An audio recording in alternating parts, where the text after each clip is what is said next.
안녕하십니까? 저는 ICS에서 3기로 목사 안수받은 이경종 목사입니다. 지금 저는 일산에 소재하고 있는 주사랑 선교교회에서 협동 목사로 또 하고 있는 일은 주로 행정 담당 목사입니다. 우리 지금 이 시간 우리 동분들과 어느들 앞에서 이렇게 말씀을 선포할 수 있도록 인도해 주신 하나님께 감사드립니다. 먼저 기도드리도록 하겠습니다. 만물을 창조하시고 주관하시는 살아계신 하나님 아버지, 영광과 존귀와 찬송을 드립니다. 이 시간 저희들이 하나님과 친밀한 교제를 갖게 하시고 신령과 진정으로 아버지께 경배드리게 하시니 또한 감사드립니다. 오늘 말씀을 통해 주님의 음성을 듣기를 원합니다. 말씀을 전할 저의 입술을 주장하시사 내 자아는 십자가 밑에 내려놓고 오직 아버지께서 저를 도구 삼아 아버지의 뜻을 전하게 하옵시고 예배에 참석한 성도들에게 보혜사 성령님이 함께 하셔서 은혜가 넘치게 하옵시고 주님 홀로 영광 받아 주옵소서. 우리 주 예수 그리스도 이름 받들어 기도드립니다. 아멘. 오늘 제가 말씀을 선포할 내용은 당신의 현 위치가 선교지입니다. 본문의 말씀은 마태복음 8장 14절로부터 15절입니다. 즉 예수께서 베드로의 집에 들어가사 그의 장모가 열병으로 앓아누운 것을 보시고 그의 손을 만지시니 열병이 떠나가고 여인이 일어나서 예수께 수종을 들더라. 이 제목입니다. 이 말씀인데요. 이 내용이 병행구절로서는 마가복음 1장 29절로부터 34절, 또 누가복음 4장 38절로부터 41절에 기록되어 있습니다. 먼저 본론으로 들어가기 전에 성경 66권을 한마디로 표현한다면 어떻게 표현할 수 있을까요? 틀려도 괜찮습니다. 다른 답이라도 괜찮다는 것입니다. 왜냐하면 이런 류의 질문에는 정답이 따로 없기 때문입니다. 그건 또 웬 뜬금없는 이야기냐고요? 성경은 아는 만큼 보이고 또 느껴지는 것이니까요. 그래서 성경은 몇 번이고 통독하고 또 묵상을 하라는 것입니다. 한 번, 두 번, 아니 많이 읽을수록 또 다른 레마의 말씀으로 다가오는 것이 성경 말씀이기 때문에 제가 원하는 답이 아니라도 틀린 답이 아니라는 것입니다. 그렇다면 하나님은 사랑이시다 라는데 이의를 달 사람이 없을 것입니다. 그렇다면 구약을 한마디로 요약한다면 어떻게 표현할 수 있을까요? 메시아가 오신다라고 말할 수 있을 것입니다. 물론 다른 각도에서 말할 수도 있겠지만 크게 틀린 표현은 아닌 줄 압니다. 그렇다면 신약을 한마디로 요약한다면 무엇이라고 말할 수 있을까요? 구약에서 힌트를 얻으셨겠죠? 메시아가 오셨다일 것입니다. 그러면 또 다른 질문을 드리겠습니다. 성경 66권 중에 가장 핵심적인 책을 꼽으라면 무엇이라고 말씀하실 수 있을까요? 예수 그리스도의 공생의 기간 동안 활동하신 기사를 기록한 사복음서라는데 이의를 달 사람은 아무도 없을 것입니다. 오늘 본문은 예수께서 공생애를 시작하면서 요단강에서 세례 요한에게 물로 세례를 받으신 후 광야에서 40일간 금식 기도 끝에 사탄의 시험을 이기신 후에 갈릴리 가셔서 공생애를 시작하는 시점에 일어난 일인 것을 우리는 모두가 다 잘 알고 있을 것입니다. 그런데 시작하기 전에 먼저 말씀드리고자 하는 내용은 성경을 읽고 묵상하는데 저와 같이 비교 분석하는 것이 과연 합당한 방법인가 생각해 보았습니다. 성경은 분석하고 이해되어 믿는 것이 아니라 믿을 때 이해되고 삶에 적용시킬 수 있다는 것입니다. 그래서 히브리서 11장 1절로부터 3절에는 이렇게 기록하고 있습니다. 믿음은 바라는 것들의 실상이요 보이지 않는 것들의 증거니 선진들이 이로써 증거를 얻었느니라. 믿음으로 모든 세계가 하나님의 말씀으로 지어진 줄을 우리가 아나니 보이는 것은 나타난 것으로 말미암아 된 것이 아니니라. 또 갈라디아서 3장 5절에는 이렇게 기록하고 있습니다. 너희에게 성령을 주시고 너희 가운데 능력을 행하시는 이의 일이 율법의 행위에서나 혹은 듣고 믿음에서냐. 즉 분석하고 이해하려는 것은 헬레님적인 사고에서 출발한 인본주의에 성경을 믿으려는 자는 그렇게 해서는 안 된다는 논리의 글 또는 설교를 많이 보았고 또 들었습니다. 그러나 어느 통계에 보니까 우리나라 대학생 중에 기독교인의 비중이 4% 수준이라고 합니다. 특히 청소년들 가운데 기독교도가 격감해 가고 있는 모습이 현저하게 나타나는 이 시점에 헬레니즘적인 교육으로 물들어 있는 세대에게 무조건 믿으라는 것은 설득력도 없을 뿐만 아니라 오히려 대형 교회들이 사회적 무리를 일으키고 있는 이때 젊은이들에게 비웃음만 살 뿐이라는 것입니다. 따라서 과학적 사고에 젖어 성경을 쉽게 접하지 않는 그들의 눈높이에서 성경을 조명하여 하나님의 뜻을 전하여 믿음의 길로 인도할 필요가 있다는 것입니다. 그럴 때 성령께서 그 일에 합당한 지혜와 명철을 주실 줄 알고 감히 이런 식으로 성경을 분석하며 또 말씀을 묵상하고자 하는 것입니다. 그런데 사복음서를 읽다 보면 특히 병행 구절들이 있는 기록을 비교해 보면 서술한 내용이 부분적으로 서로 다른 경우를 우리는 볼 수가 있습니다. 이렇게 한 사건에 대해서 다르게 표현된 이유는 무엇일까요? 디모데후서 3장 16절로부터 17절에 보니까 모든 성경은 하나님의 감동으로 된 것으로 교훈과 책망과 바르게 함과 의로 교육하기에 유익하니 이는 하나님의 사랑으로 온전하게 하며 모든 선한 일을 행할 능력을 갖추게 하려 함이라고 기록되어 있습니다. 성령의 감동으로 쓰여진 성경이 어떻게 다르게 표현될 수 있을까요? 사전에 먼저 사복음서의 특징을 알고 보면 도움이 될 것입니다. 화면에서 보듯이 마태복음은 유대인들을 대상으로 기록됐다고 전언해 내려오고 있습니다.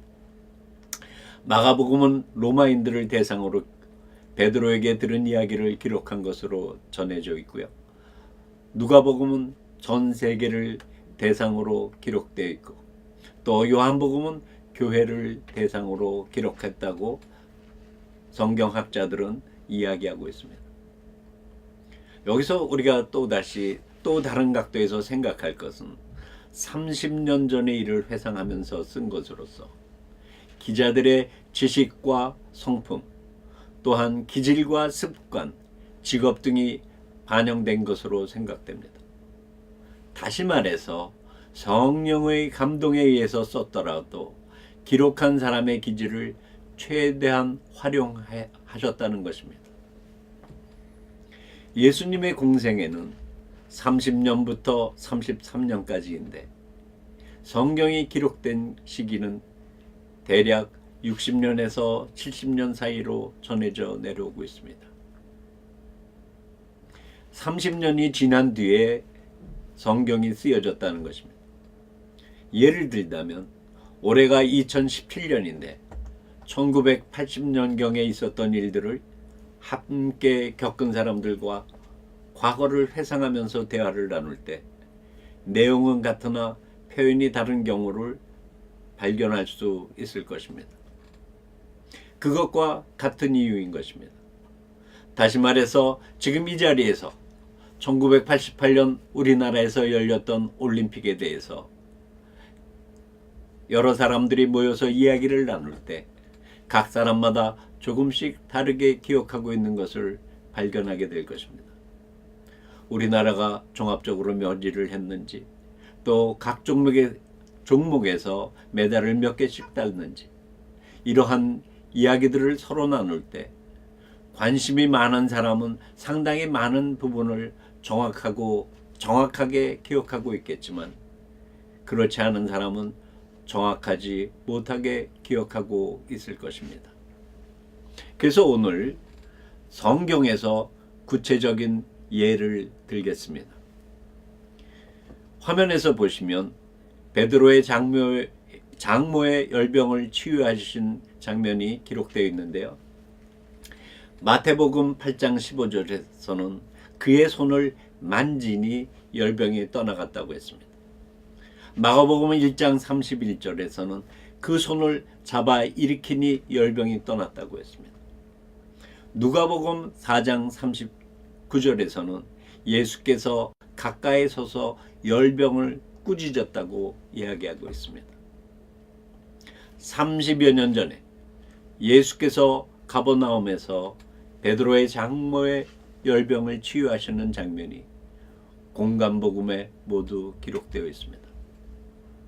성경은 성령의 감동에 의해서 쓰여진 것인데 어째서 저자마다 이렇게 다르게 기록되어 있을까요? 베드로의 장모가 열병을 여러 번 앓았을까요? 이 기사는 열병을 고치는 것이 목적이지 방법은 결코 중요하지 않다는 것을 알게 해주고 있습니다. 여기서 또 다시 우리가 생각해 볼 것은 예수 그리스도께서 공생의 기간 중에 하신 일을 크게 세 가지로 압축한다면 마태복음 9장 35절에 기록되어 있습니다. 예수께서 모든 도시와 마을에 두루다니사 그들의 회당에서 가르치시며 천국 복음을 전파하시며 모든 병과 모든 약한 것을 고치시느니라. 즉 병을 치유하시고 가르치시고 복음을 전하신 것인데, 치유와 가르치시는 목적은 복음을 전하기 위한 것임을 우리는 잘 알고 있습니다. 궁극적으로 복음을 전하기 위해서 병을 고치시고 가르치셨던 것입니다. 따라서 병을 고치는 것이 목적이지 고치는 방법은 결코 중요한 일이 아니라는 것입니다. 그래서 각자의 직업과 성품에 따라 얼마든지 다르게 기록할 수 있다는 것입니다. 그러면 본 구조를 구체적으로 살펴보도록 하겠습니다. 마태는 우리가 잘 알다시피 세간원의 세리로서 직업의 특성상 다른 이보다 섬세하고 정확한 것을 추구하는 사람입니다. 관세를 부과하는 데 있어서 납세자의 불의를 눈감아주어 세수가 적게 거두어들여도 안 될 뿐만 아니라 과다한 관세를 부과해서 사회적인 불만을 유발해서도 안 되는 것입니다. 그래서 매서운 눈으로 정확하게 보는 안목을 가졌었을 것입니다. 그래서 마태는 치유를 위해 안수했다고 기록하고 있습니다. 마가복음에서는 1장 31절에 나아가서 그 손을 잡아 일으키시니라고 기록하고 있습니다. 이는 마가가 베드로와 함께 다니며 베드로가 성전 미문에 앉아있던 안진뱅이 거린을 일으킨 사건이 크게 부각되어서 손을 잡아 일으켰다고 기록한 것 아닌가 생각해 보면, 마가는 베드로와 동행하면서 헬라어로 통역하던 사람으로 사도행전에서 성전 미문에 앉아있던 안진뱅이를 베드로가 은과 금은 내게 없거니와 예수 그리스도 이름으로 명하노니 일어나 걸으라 면서 손을 잡아 일으켰을 때, 나면서부터 안진뱅이였던 사람이 발과 발목이 힘을 얻고 뛰어서서 걸으며 그들과 함께 성전으로 들어가면서 걷기도 하고 뛰기도 하며 하나님을 찬송하니 라고 기록하고 있습니다. 현장에서 직접 그 광경을 지켜보던 마가가 매우 인상 깊게 느껴져서 30여 년 전에 있었던 치유 사건들을 기록할 때 앞에서 얘들과 같이 다른 복음서에 비해서 많이 손을 잡아 일으키다는 표현을 했던 것으로 생각됩니다. 그래서 성경에 손을 잡아 일으키시는 예수님에 대한 것이 어떻게 기록되어 있는지 한번 보도록 하겠습니다.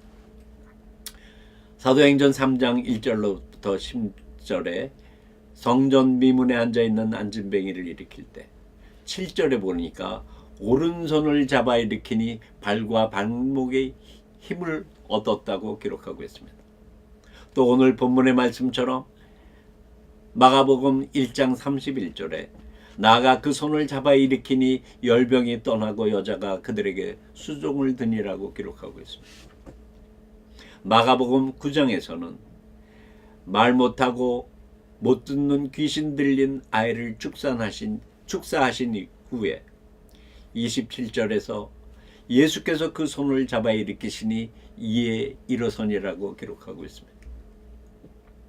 또 마가복음 5장 22절로부터 43절에 보면 야이로의 딸을 살리실 때 41절에 그 아이의 손을 잡고 이르시되 달리다고 하시니 번역하면 곧 내가 네게 말하노니 소녀여 일어나라 하심이라.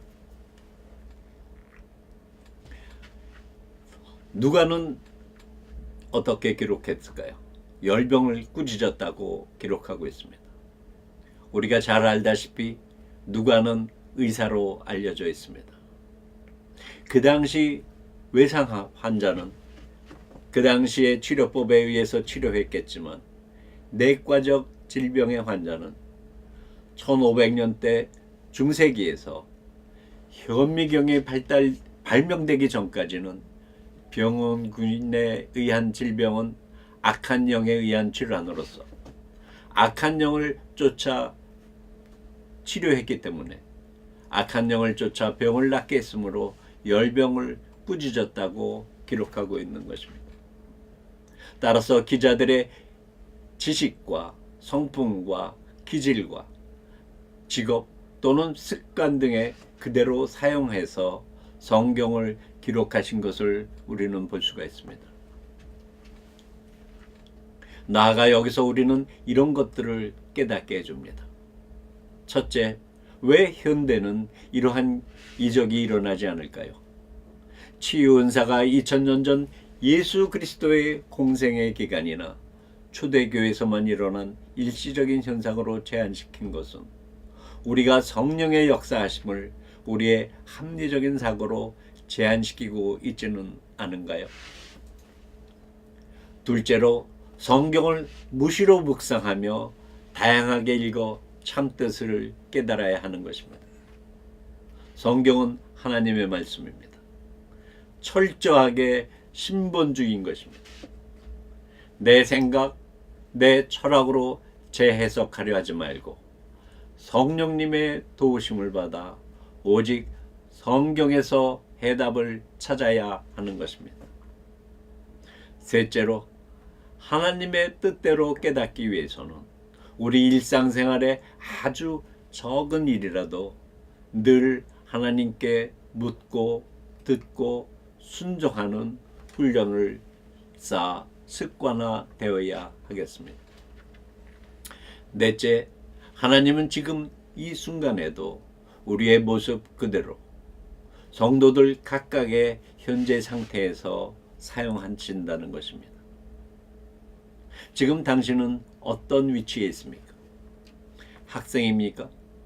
학생의 위치에서 선생님이나 다른 친구들에게 기독인다운 언행으로 선교할 수 있을 것입니다. 학교에서 선생님이십니까? 학생들을 가르치실 때 아비의 심정으로 대하면 문제 학생이 변화되고 소속한 학교의 학풍이 바뀔 수 있을 것입니다. 직장인이십니까? 맡겨진 직책을 충실히 수행하며 더 나아가 동료들의 신임을 쌓아갈 때 당신의 삶 속에서 예수 그리스도의 향기를 드리울 수 있을 것입니다. 가정에서 주부입니까? 가사일에 충심하며 가족 한 사람 한 사람을 위해 기도할 때 그 가정이 화목되고 주님이 동행하는 가정으로 이웃에게 본이 될 것입니다. 다시 말해서 교회 안에서만 기독인이 아니라 일터 선교사로 살아야 한다는 것입니다. 오늘 본문의 말씀을 통해 하나님께서는 우리의 성품과 기질, 능력, 직업 등을 통해서 우리를 도구 삼아 하나님께서 태초에 계획하셨던 일들을 이루어 나가시는 분임을 깨닫게 해주고 있습니다.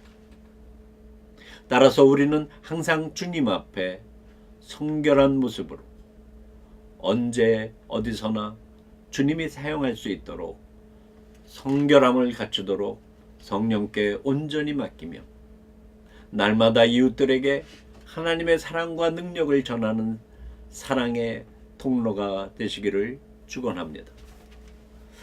기도하도록 하겠습니다. 오늘 베드로 장로의 열병을 치유하신 사건을 통해 하나님의 능력과 사랑을 알게 하시고 우리 또한 하나님과 이웃을 사랑해야만 하는 이유를 다시 되새기고 정리하게 하시니 감사드립니다. 이 시간 깨닫는 것으로 끝나지 아니하고 삶의 현장에서 실천함으로 아버지의 자녀됨을 나타내는 성도들이 되기를 간절히 원합니다. 성령께서 동행하시고 강권하여 주시옵소서. 무시로 말씀을 묵상하며 하나님의 감사와 영광을 찬양으로 올려드리며 간절한 기도로 주님과 교통함으로 주님과 더욱 친밀한 교제를 나누고 성도 간 서로 사랑으로 종노릇하는 공동체의 구성원이 될 수 있도록 인도해 주실 줄 믿사오며 우리를 사랑하시는 우리 주 예수 그리스도 이름 받들어 간절히 기도드립니다. 아멘.